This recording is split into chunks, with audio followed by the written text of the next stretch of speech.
Civils prepare అయ్యే ప్రతి ఒక్కరింట్లోనూ యోజనా పత్రిక ఉంటుంది. ప్రతి నెలా వస్తుంది, మనం దాన్ని తెరుస్తాం, ఇండెక్స్ చూస్తాం. అంతే. అందులో ఉన్న పెద్ద పెద్ద ఆర్టికల్స్ చూసి భయపడి అక్కురాత్తుగా మడిచి పక్కన పెట్టేస్తాం. సరిగ్గా అదే. చాలామంది ఆస్పిరెంట్స్ కథే ఇదే. కానీ ఇన్ఫినిటీ ఎడ్యుకేషన్ వాళ్ళిచ్చిన సోర్స్లో దీన్ని ఎదుర్కోవడానికి ఒక అద్భుతమైన వ్యూహం ఉంది. అవును. ఈరోజు మనం యోజనా పత్రికను ఒక భయంగా కాకుండా ఒక ఆయుధంగా ఎలా మార్చుకోవాలో చర్చిద్దాం. మీరు చెప్పింది అక్షరాల నిజం. అసలు సమస్య యోజనా పత్రికతో కాదు, మనం దాన్ని చదివే పద్ధతితో. చాలామంది దాన్ని ఒక నవలలాగా మొదటి పేజీ నుంచి చివరి పేజీ వరకు చదవాలని చూస్తారు. అది వర్కౌట్ అవ్వదు. ఎందుకని? ఎందుకంటే పాలిటీ, ఎకానమీ, కల్చర్ అన్నీ కలిసిపోయి మన బ్రెయిన్లో ఒక రకమైన కిచిడీ తయారవుతుంది. నిజమే. అసలు టెక్నిక్ ఏంటంటే, పత్రికను చదివే వ్యక్తిలా కాకుండా ఒక సర్జన్లా ఆలోచించాలి.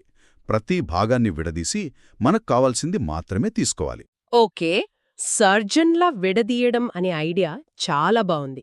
ఇది సింపుల్గా అనిపించినా దీని వెనుక పెద్ద లాజిక్ ఉన్నట్టుంది. ఖచ్చితంగా. సోర్స్ ప్రకారం ఇలా సిలబస్ వారీగా విడగొట్టి చదవడం ఎందుకు అంత ప్రభావవంతంగా పనిచేస్తుంది? దీనికి ముఖ్యంగా ఒక 3 బలమైన కారణాలున్నాయి. మొదటిది సిలబస్ మ్యాపింగ్. Syllabus mapping. అవును. ఒక్కసారి ఆలోచించండి. మన మెథడు ఒక లైబ్రరీ లాంటిది. అందులో GS2 పాలిటీకి ఒక షెల్ఫ్, GS3 ఎకానమీకి మరో షెల్ఫ్ ఉంటాయి. మనం యోజనను కవర్ టు కవర్ చదివితే ఆ పుస్తకాలన్నింటినీ తీసుకెళ్లి నేలమీద పడేసినట్టే. ఓకే. కానీ ఈ పద్ధతిలో యాక్టివ్ సిటిజన్స్ అనే ఆర్టికల్ చూడగానే దాన్ని తీసుకెళ్లి పాలిటీ షెల్ఫ్లో పెడతాం, మైక్రోఫైనాన్స్ ఆర్టికల్ను ఎకానమీ షెల్ఫ్లో. అంటే తర్వాత ఎప్పుడైనా పాలిటీ రివిజన్ చేసేటప్పుడు ఆ షెల్ఫ్లో ఉన్న యోజన ఆర్టికల్ కూడా రివైజ్ అయిపోతుంది. ఎగ్జాక్ట్లీ. ఎంత టైం సేవ్ అవుతుందో చూడండి. కరెక్ట్. ఇది మన ప్రిపరేషన్ను ఆర్గనైజ్ చేయడానికి, సమయం ఆదా చేయడానికి ఉపయోగపడుతుంది. అయితే చదివింది గుర్తుపెట్టుకోవడం మరో పెద్ద సవాల్ కదా. అవును. ఈ విడగొట్టే పద్ధతి దానికి కూడా సహాయపడుతుందని సోర్స్లో ఉంది. దాన్ని మెంటల్ చంకింగ్ అన్నారు. అదెలా పనిచేస్తుంది? ఎస్. మన బ్రెయిన్ ఒకేసారి ఒక పెద్ద ఫైల్ను డౌన్లోడ్ చేసుకోలేదు. అది చిన్న చిన్న ముక్కలుగా, అంటే చంక్స్గా సమాచారాన్ని ఇష్టపడుతుంది. ఉదాహరణకి, మీరు ఒకేసారి 3 గంటల సినిమా చూస్తే కొన్ని సీన్లు మాత్రమే గుర్తుంటాయి. అదే ఒక వెబ్ సిరీస్లో 20 నిమిషాల ఎపిసోడ్లు చూస్తే ప్రతి ఎపిసోడ్ గుర్తుంటుంది. నిజమే. అలాగే మనం MS స్వామినాథన్ గురించి మాత్రమే చదివినప్పుడు మన బ్రెయిన్ స్వామినాథన్ అనే ఒక చిన్న ప్లేలిస్ట్ క్రియేట్ చేసుకుంటుంది. అందులో గ్రీన్ రెవల్యూషన్, బయో హ్యాపీనెస్ లాంటి హిట్ సాంగ్స్ ఉంటాయన్నమాట. వావ్! ఆ ఎనాలజీ అద్భుతంగా ఉంది. అవి ఎప్పటికీ గుర్తుండిపోతాయి. కరెక్ట్. అంటే ఒకేసారి ఒకే అంశంపై దృష్టి పెట్టడం వల్ల అది మెదడులో బలంగా నాటుకుపోతుంది.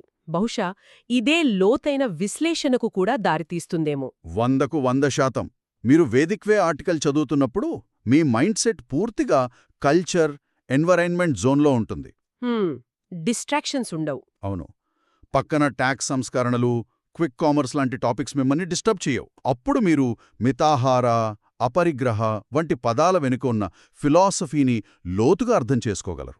అంటే బఫేలో అన్ని కలిపి తినడానికి, ఒక్కో వంటకాన్ని ఆస్వాదిస్తూ తినడానికి ఉన్నంత తేడా ఉంటుంది. Perfect analogy. ఓకే, ఇప్పుడు మనకు ఎందుకు విడగొట్టాలో స్పష్టంగా తెలిసింది. ఇక ఎలా అనే అసలు విషయానికి వద్దాం. ఇక్కడే సోర్స్ ఒక అద్భుతమైన పాయింట్ చెప్పింది. అదేంటంటే, చాలామంది ఆస్పిరెంట్స్ యోజన నుండి సమాచారాన్ని సేకరిస్తారు. కానీ టాపర్స్ సమాచారాన్ని కాదు, ఆయుధాలను సేకరిస్తారు. ఎస్, ఆయుధాలు. ఆ సోర్స్ చెప్పే 4 దశల ఫార్ములా సరిగ్గా ఇదే చేస్తోంది. మన నోట్స్ను ఆయుధాలుగా మారుస్తోంది. అందులో మొదటిదేంటి? మన మొదటి ఆయుధం టైమ్ మెషిన్, అంటే క్యాచింగ్ ది క్రోనాలజీ. క్రోనాలజీ. ఉదాహరణకు, ట్యాక్స్ సంస్కరణల గురించి చదువుతున్నప్పుడు కొత్త చట్టం గురించి మాత్రమే చదువొద్దు.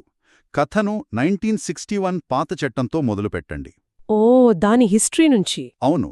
అప్పుడు సమస్య ఏంటి, ఎలా మారింది, 2025 నాటికి ఎందుకు కొత్త చట్టం అవసరమైంది, ఇలా ఒక కథలా చదివితే మీ ఎస్సేలో కేవలం ఫ్యాక్ట్స్ ఉండవు, ఒక బలమైన కథనం ఉంటుంది. అద్భుతం. కాంటెక్స్ట్ ముఖ్యం. ఇక మెయిన్స్ పరీక్షలో డేటా ఎంత పవర్ఫుల్లో మనకు తెలుసు.